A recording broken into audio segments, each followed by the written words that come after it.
What I heard over the weekend before the president announced that the government would assure that everyone could get their deposits out if they wanted to as early as Monday was that the network of rich people activated their networks and created a panic that really moved the government to take this thing even more seriously, or as seriously as it did. Not doing that, from what I'm reading and hearing in the news, could have meant contagion and other people examining the safety of their deposits in other institutions. I mean, like, one of the things in today's news is a Swiss bank, right?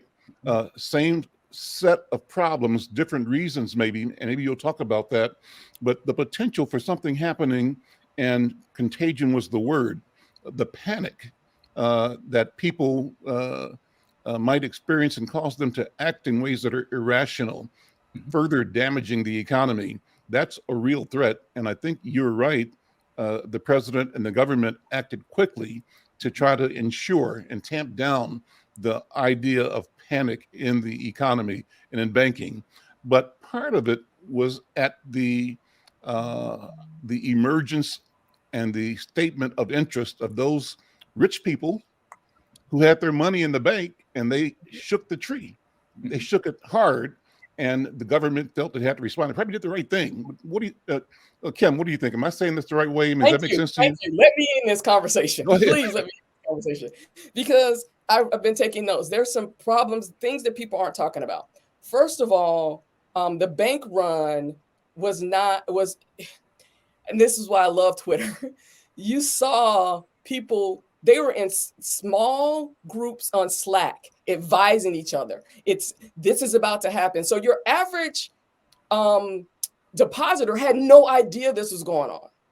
So all of these people, there was somebody who actually said that they were pulling their money out and they thought they were going to be slick and buy extra stock in the bank because it was cheaper. So not only was he getting his money out, but he was also trying to profit from it.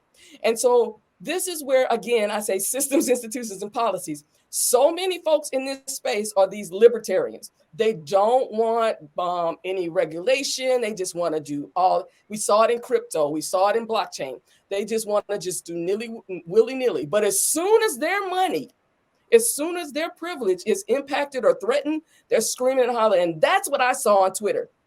Folks saying, that's who started the contagion narrative. That's who started they need to bail us out, or that was rich white men protecting their privilege and their power at the expense of everybody else. Period. You cannot. And so that is why when Dr. Pelly says this was different, and it was because that was different. You have very powerful people, billionaires, who were not only shaking the tree, they were threatening to cut the trees down if they didn't get their way.